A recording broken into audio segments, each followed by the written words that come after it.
Good afternoon. Today is Tuesday, February the 13th, 2024. I hereby call the local government committee to order. Madam Clerk, will you please take the roll? Dr. Shaw. Representatives Alexander, Burkhart, Carr, Doggett, Hale, Haynes, Holsclaw, Love, Martin, McKenzie, Miller, Moon, Raper, Reedy, Rudd, Shaw, Slater, Stevens, Thompson, Warner, Vice Chairman Wright, Chairman Crawford. Present. Mr. Chairman, you have a quorum.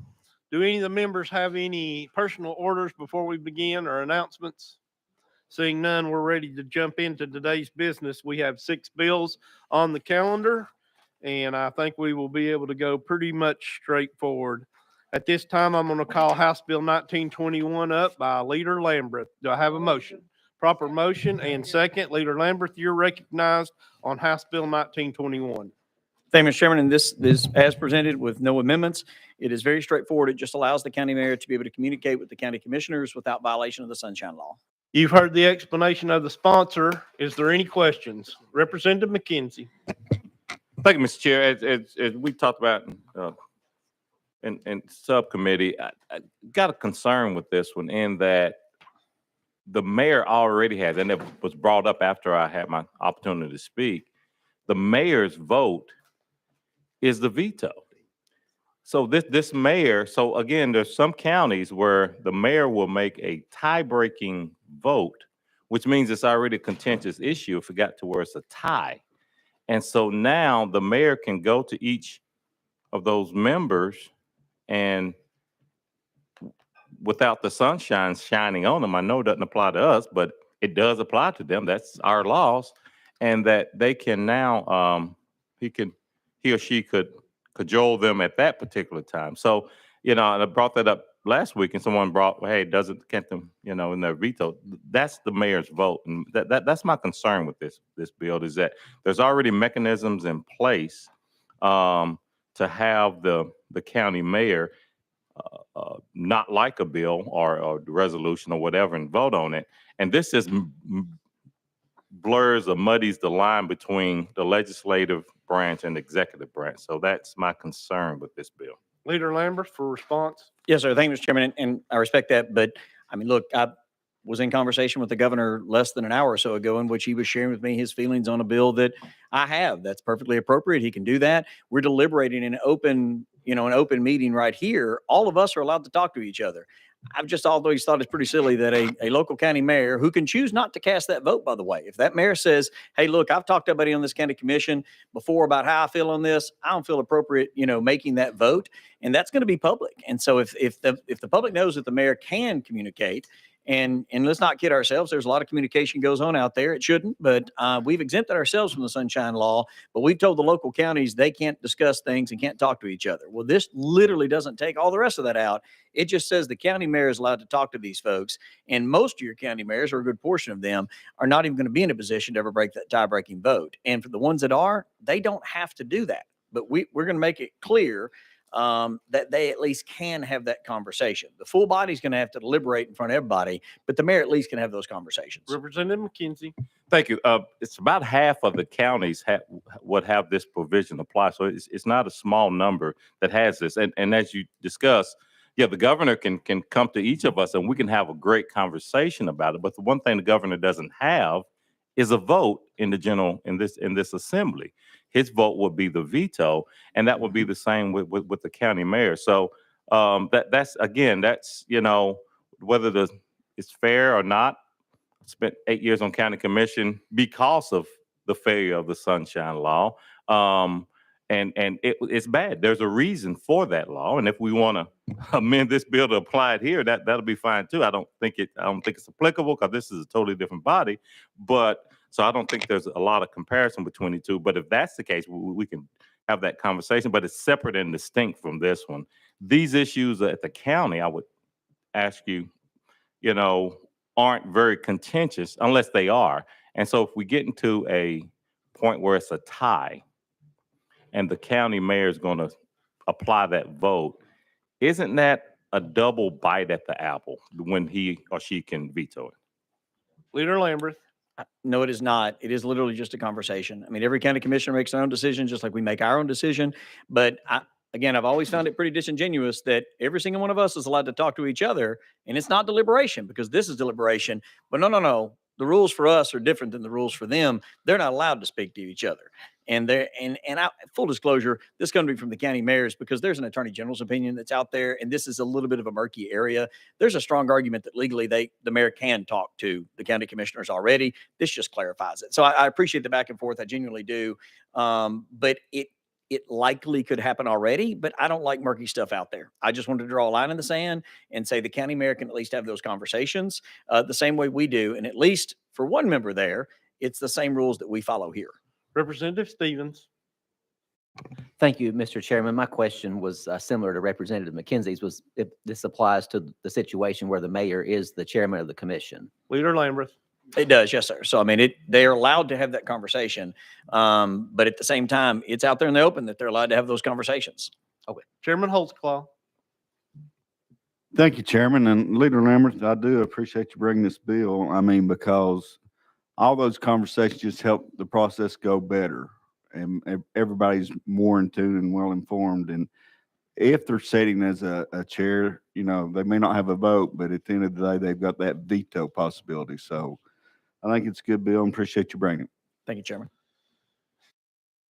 Any other questions for the sponsor? Seeing none, I say we're ready to vote on House Bill 1921, moving on to calendar and rules. All those in favor, please say aye. Opposed, no. Bill moves on to calendar and rules. Thank you, Mr. If you'd Chairman, like members to of be recorded as a no, please see the clerk.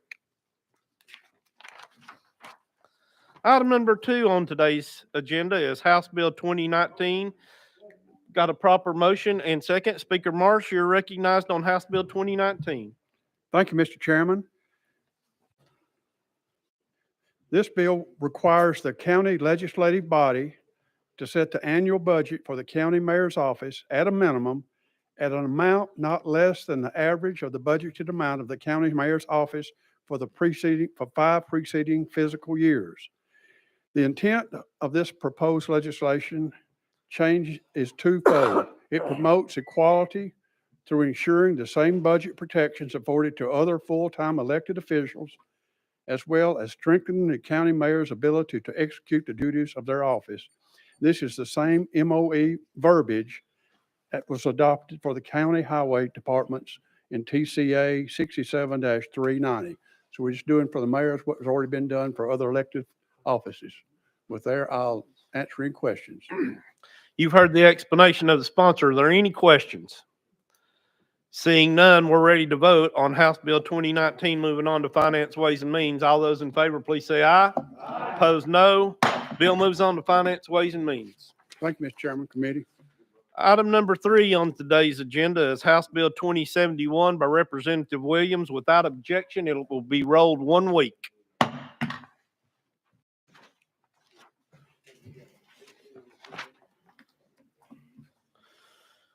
House Bill 2057 by Representative Carr. Proper motion in second. Representative Carr, you're recognized on House Bill 2057. Thank you, Mr. Chairman and committee.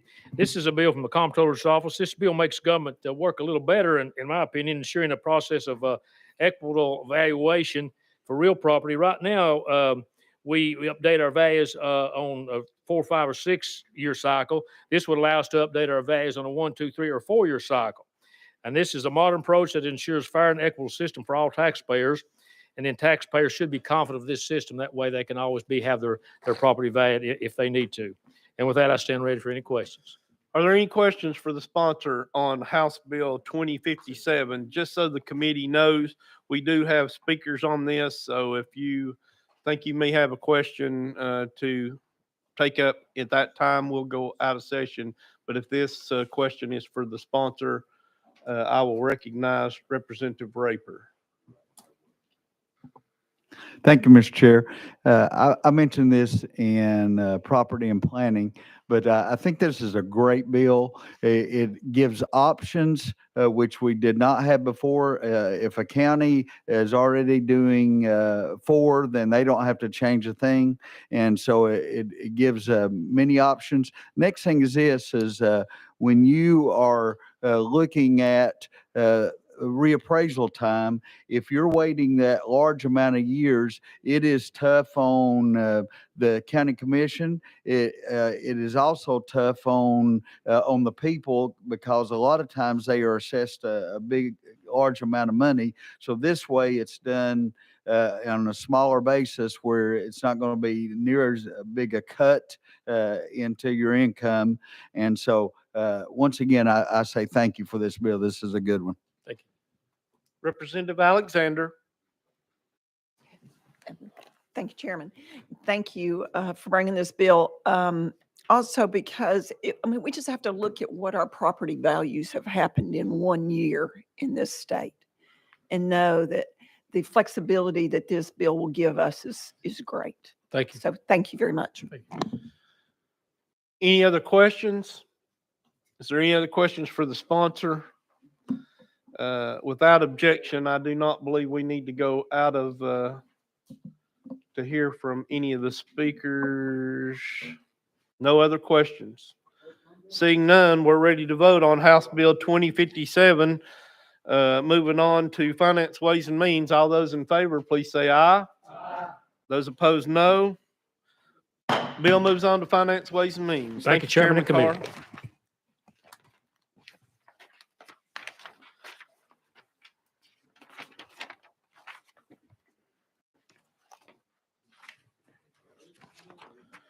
All right, House Bill 1897 by Chairman Rudd. Without objection, he will present from the diocese. Do I have a motion? Motion. Proper motion and second. I do see we have an amendment. Can you please give us your drafting code, Chairman Rudd? Yes, sir. That is 13338. That is correct. Would you like for us to place the amendment on the bill for discussion? Yes, it's a cleanup of an omission. I would appreciate that. All those in favor of amendment number 013338 going on the bill, please say aye. Aye. Opposed, no. Bill is now amended. Chairman Rudd, you're recognized. Thank you. Committee, this is correcting something and codifying something, a practice that's been a current state law was not practical, so the parties couldn't follow it. So this simply brings it in line with practice. Basically, the current member of election commission has an immediate family member. If your county election commission has an immediate family member that's on the ballot, they have to recuse themselves for that 30-day period so that someone else, an alternate, can be appointed. We're simply applying that to the administrator as well, because we have a conflict in one county. And they had requested this to be done. So basically, if your county election administrator has a spouse or immediate family member that is on the ballot during that period of that election up to certification, they would have to recuse themselves, and the election commission, the state election commission, would appoint a temporary replacement, probably be the number 2 person there at the election commission. And that's what this does. It simply brings the ethical standards up to the election administrator, the same that's applied to the county election commission. And what the amendment did is we forgot to leave out that during this period, there's no compensation, because we're having to pay the replacement. And that's the bill, Mr. Chairman. Thank you for the explanation. First on my list, I have Chairman Doggett. Thank you, Mr. Chairman. To the sponsor, I have 2 questions. The first question I have is, during this time frame, you stated that the administrator would not be paid. Would they be eligible to use any accrued vacation time or any other days that they had to maintain their pay while they are out for that 30 days? Chairman Rudd. That question hadn't popped up, but I would assume since they're still technically an employee and they still have their benefits, they haven't been fired, they're just on temporary leave, I would assume they could do that, yes. Chairman Doggett for your second. Yes, sir. Thank you very much. And second question is this also extended to those workers that are in the elections office? Maybe, I don't know if they call them deputies or what, but in the counties that I serve, we'll have 2 or 3 additional workers in addition to the administrator that work in that office. If they had a family member that was on the ballot, would that include them in this provision as well? Chairman Rudd.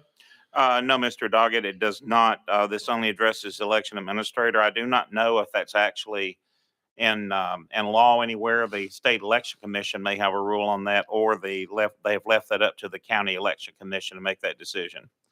I would assume, I would assume that the local administrator would not allow that individual employee to to have anything to do with that election. Representative Shaw. Mr. Chairman, thank you. To sponsor my questions along kind of same line. So would they recuse themselves of total duties at the office or just from working with that person of interest? Chairman Rudd. The way the bill is written, and it's been my understanding, like an election commissioner, they would not be actually in that position. They would not be paid, and they would not be in the administrative position during that period of time, that 30-day period. Representative Shaw. So then, I kind of hear you saying they may not get paid if they're not on duty. That's what I'm getting at.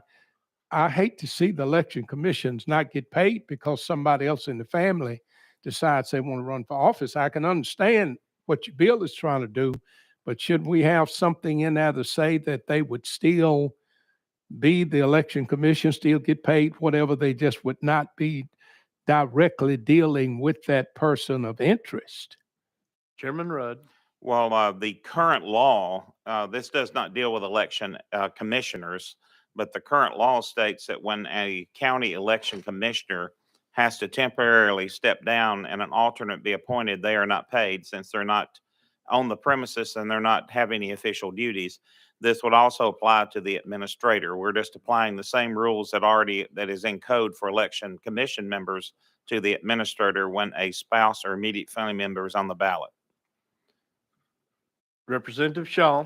Thank you, Mr. Chairman, and I'll be through. Would you take an amendment to say that election administrators should get paid? Though, I mean, I appreciate what you're doing with the bill. I don't have a problem with the bill, but I do hate to see our election commissions have to miss a pay period because someone else in the family decides they want to run for office. I just think they should get paid if they're not there.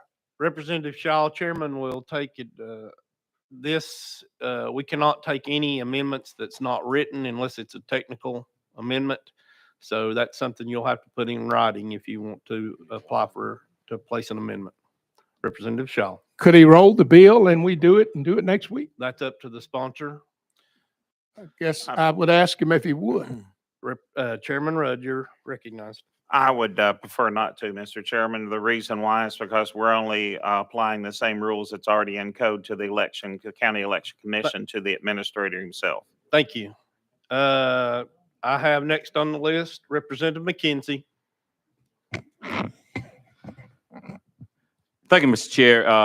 I share the similar concern in that, you got folks may have a health concern. Their health insurance is going to have to be paid somehow. Their whole career is put on hold because of, something that they may or may not have had any control over. The election officials, that's a part-time thing, I would say.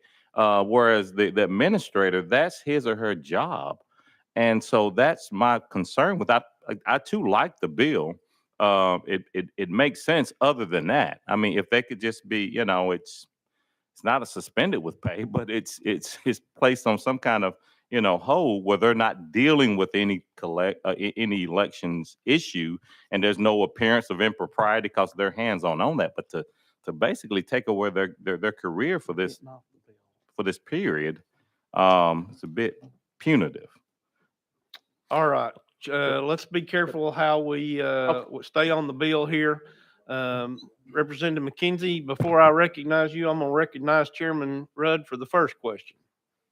Well, again, this is ethical standards. You got to keep on also in fact that if the counties are forced to pay two people, not only the person temporarily appointed to replace the administrator, but also the administrator who's not working, that's an unfunded mandate to the counties.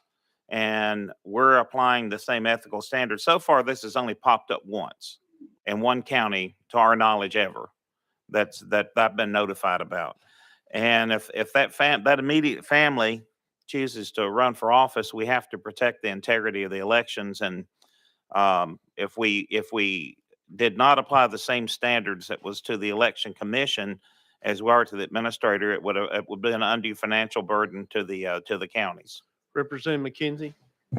Thank you, Mr. Chair. I know that I am completely out of order at this point, but I'd like to recognize the CEO and his, I think, COO of the best, most outstanding electric utility in the great state of Tennessee, my humble opinion, Mr. Gabe Bolus and Susan Edwards from Knoxville Utilities Board. Please stand, folks.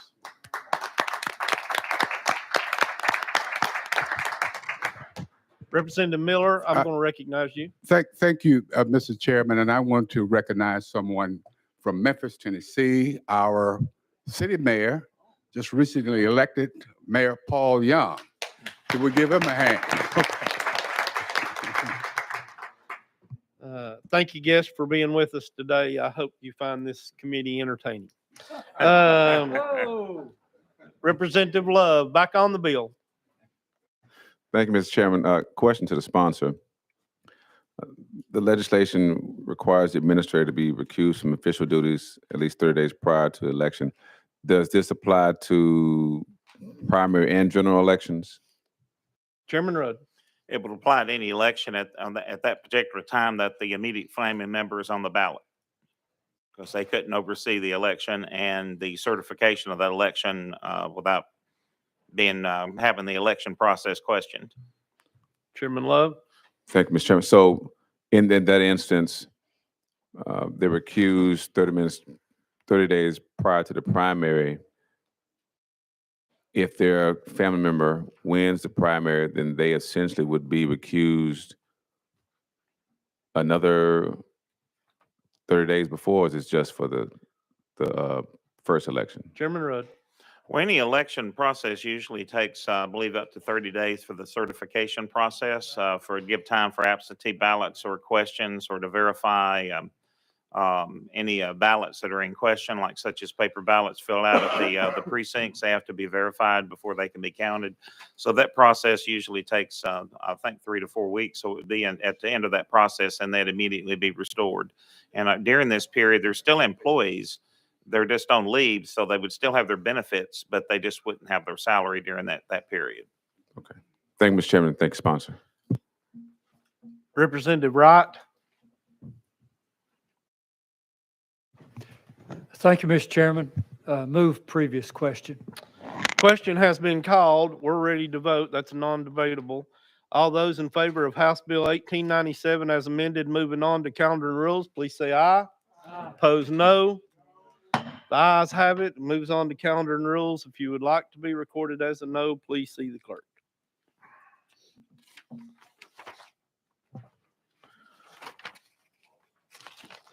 House Bill 2121 by Chairman Rudd. He will be presenting from the diocese. Do I have a motion? Proper motion and second. Chairman Rudd, you're recognized. I had started out the other, said that we're codifying a practice. That's actually this bill. This is certainly a cleanup bill. This deals with the legislation brings an outdated law that has rarely been followed into compliance with necessary policy.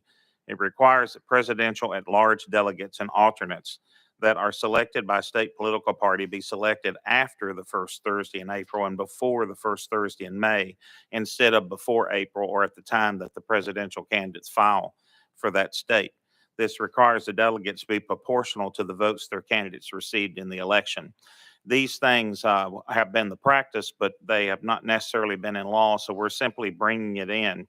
It was impossible for the state parties to appoint these delegates at large for open positions at the same time that the presidential candidates filed, because they didn't know who was going to be those. So we're simply bring it in line where it should be. And also, this law does not take effect after the November election, so it doesn't interfere with this year's election. You've heard the explanation of the sponsor on 2121. Is there any questions? Seeing none, we're ready to vote. All those in favor of House Bill 2121 moving on to calendar and rules, please say aye. Opposed, no. Bill moves on to calendar and rules.